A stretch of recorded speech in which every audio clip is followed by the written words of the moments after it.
Oh, this movie is one of the best horror movies David Cronenberg has ever made. This movie is the best body horror film that's ever been made.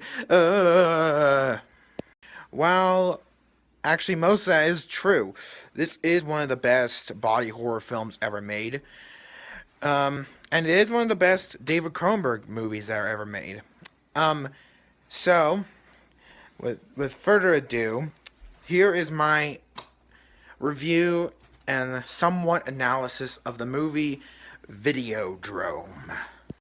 Now, Videodrome is a psychedelic body horror film about a guy who specifies in pornography films or television, whatever, is like oh sent this weird video where it's like a new type of porn. It's like where people get tortured and mostly killed.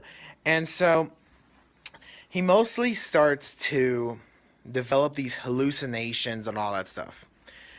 And it goes AWAC. Like, even though it takes a while to start up, it becomes psychedelic super fast.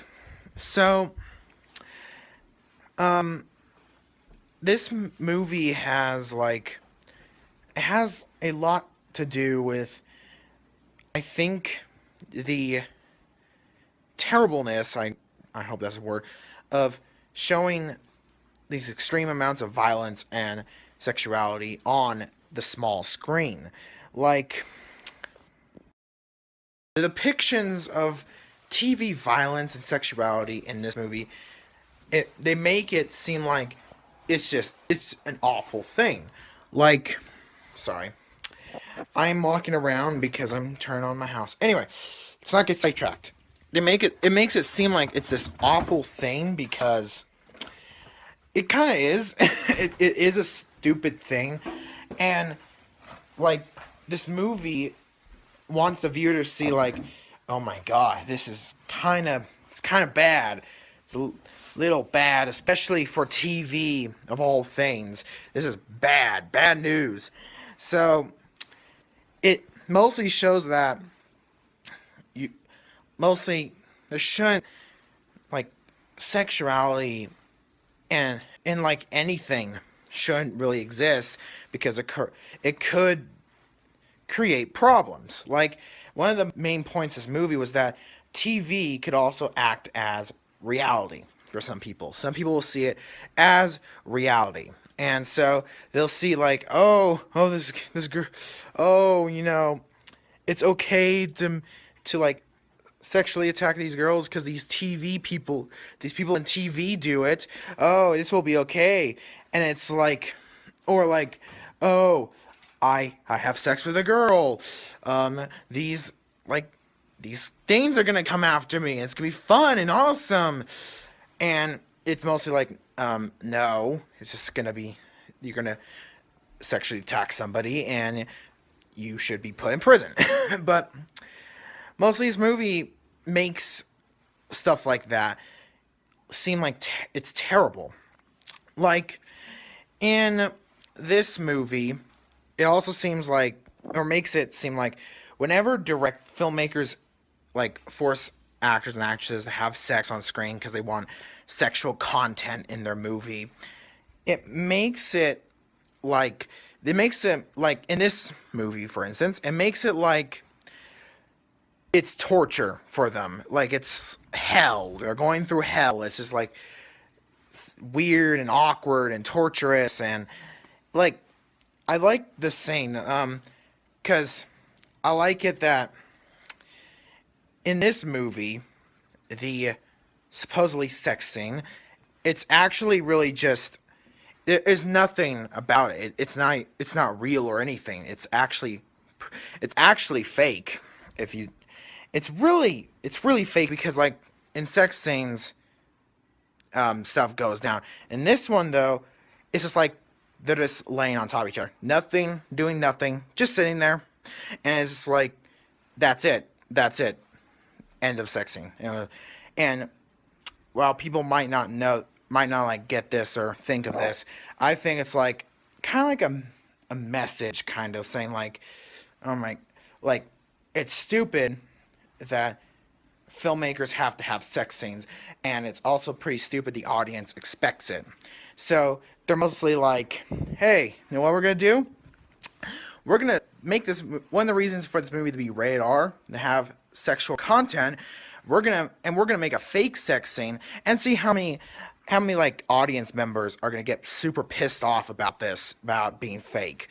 And I think that's actually pretty funny and smart, because if you read online, you'll see like, this sex scene or something, and in reality it's not even a sex scene. It can be implied that they were going to have sex, but it's not a sex scene. Why am I talking about this? I don't know. But sorry, I'm listening.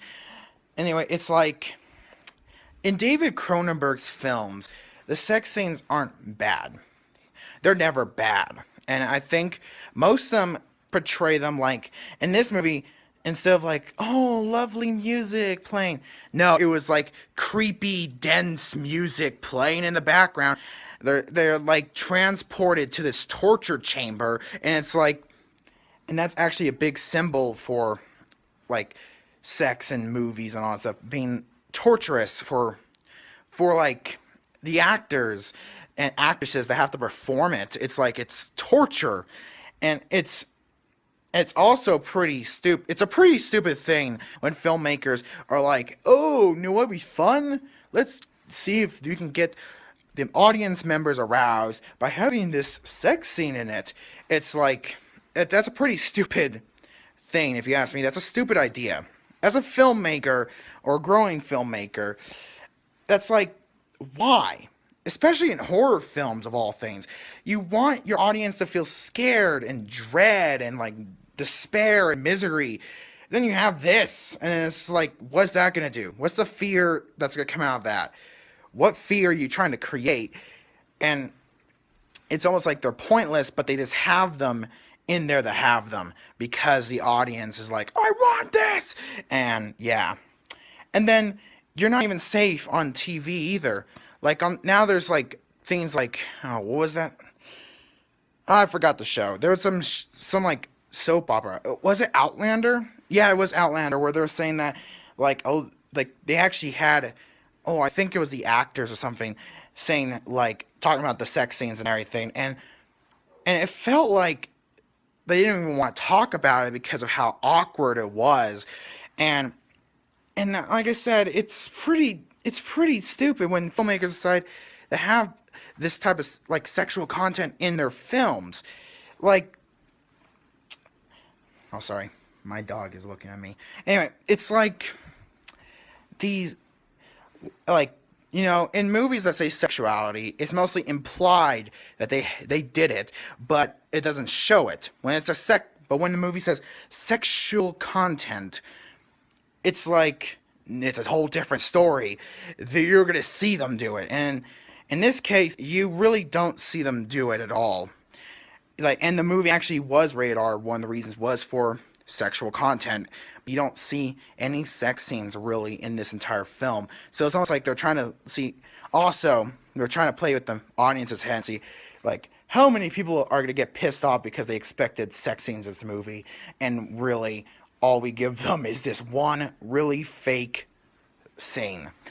How pissed off are they gonna get? Anyway, it's like this movie depicts like sexuality on any media as bad, as torturous, and literally the person who learned this is somebody who spent his entire life like publishing pornography on television, spent his entire life, and he's the one to actually learn this lesson. That's actually pretty bold. And I think in the 80s, that's when, like, in the 80s and 2010s, this is when sexuality on anything was at its highest peak. It was like a trend almost, and it's still going on. You can still find movies that are rated R for these reasons, then sexual content, especially horror movies, which I don't Oh, I'm gonna sit down. I don't really get, like, as a filmmaker again, why? Why have that? Are you gonna? Is it like there's some sort of fear or something you're trying to induce? Because in a horror movie, you're supposed to make, like I pointed this out already. In a horror movie, you're supposed to make everyone feel scared, feel like dreadful, maybe disgusted a little bit. But what's this? Why? Why? Why? I want to know why. Like, seriously, oh my god. That's why I love this movie. It's like it depicts it as something bad, something filmmakers should avoid at all costs. Avoid doing this. And personally, I say, like, for any filmmaker, oh, I'm sorry. For any filmmaker that wants to do like horror movies and all that stuff, and they're like, "Oh, it'll be fun. Let's like have a sex scene in it or something." Think about it's like a movie that's gonna show them like about what the actors are going through. Think about the actors. Are they gonna have the fun you hope they have, or are they gonna feel like they're in some sort of like psychological torture having to do this? Because it might surprise you what the actors think. Sorry, this is raw footage, so I'm like looking out my window, seeing what my dogs are barking at, and then you can hear them. Anyway. So yeah, it kind of makes you think, as a filmmaker at least, it makes you think, what are the actors going through? Did they enjoy this? Because the big answer, it might surprise you. No, they don't. No, they don't. They really don't. Actually, the only reason why they're doing it is because they might want to be in the TV series or movie you're making, and so almost like you're the bad guy. You're the bad guy, and also, and I noticed this too a lot when like sometimes I've actually looked this up. A lot of audience members now feel awkward when they watch it. It's not arousing anyone. It's just making them feel more awkward and like, oh my god, what the hell? And it's like, why? This movie does portray it as being bad, and it also portrays like realistic violence as bad as well. If you make the violence too realistic, it depicts it as like being evil and bad and like one of the worst things you could do. But anyway, one of the main parts I actually liked about this movie is that the main character, Max, he mostly becomes like this like transforming creature machine cyborg assassin like near the end. Spoiler alert. Sorry, should have said that already. But and then each time he kills the bad guys, the villains, the ones who created Videodrome to like make people want to see violence, each time he kills one, like literally, it's mostly in the most grotesque way. Like spoiler alert, he gave a guy a bomb, like a grenade as a hand, and he blew up. But each time he does that, no one suspects a thing. Like, all the people that are around him, the random citizens that are around when this happens, they just look at him, but that's it. They don't try to stop him. They don't call the police. Literally. Like, he is a hero. It's almost like he's this big hero. He's a hero. He's taking out the evil that's happening in the universe this movie's created. He is a hero. And so no one's attempting to stop him or anything or call the police. He's just walking. But the only time they do get the police involved is when he kills two people that he was told by, like, the bad guys, the villains, told him to do. That's the only time the police actually were called on him. But when he kills the villains, no one tries to interfere. No one gets the police involved, nothing. They let him go free. And it's like, I wonder what they were trying to say in that, but it's all, I wonder, it's like, why punish him if he was doing something good? What's the big deal in punishing him? Why should he be punished? Just because he killed somebody? Like, somebody that deserved it? Someone that was evil? they're all their entire life someone who wanted to spread evil to everyone, and he killed it. He killed them. It's almost like saying, these people who do stuff like this shouldn't be punished. They shouldn't, and like no one should really care. And that's what this kind of represents. No one should care. No one should try to punish him or anything because he is actually a hero. He's a hero. He's a hero to the people. He is only protecting them. Yeah. Anyway, this review has been long. It's actually been more of an analysis than a regular review. I have another movie to watch, and I never really reviewed a short film, which is the next thing I'm gonna watch. Anyway, oh yeah, some final words. I really enjoyed this movie. This movie was pretty cool, and like the effects and everything of the hallucination scenes and the body horror and everything in this movie. Like for the date it came out, they're top notch. Like they are definitely top notch. Um, I will say this movie is not for everyone. I will say that it is not for everyone. If you guys like, it's like, oh, I want to watch the movie, go ahead. But if this doesn't like interest you in any way, or somewhat offends you in any way, you don't have to watch it. You can just watch this review, and there you get most of the gist of the movie. But my personal view, it is pretty good. Like everybody who says this is one of the best body horror films or one of the best David Cronenberg's Berg films ever made, they're right. They are correct. This is, in my opinion, this is one of the best movies. Like best horror films, best body horror, best David Cronenberg movies. This is one of those. Yes, this is, in my opinion, one of the better ones. Um, so yeah. If you guys have actually seen this movie, please tell me what you guys thought in the comments below. And also, give this movie a thumb... Wait, did I just say to give this movie... give this video a thumbs up, and please hit that subscribe button. And remember, the Grindhouse is always open. Goodbye. Please hit that subscribe button. And remember, the Grindhouse is always open. Goodbye.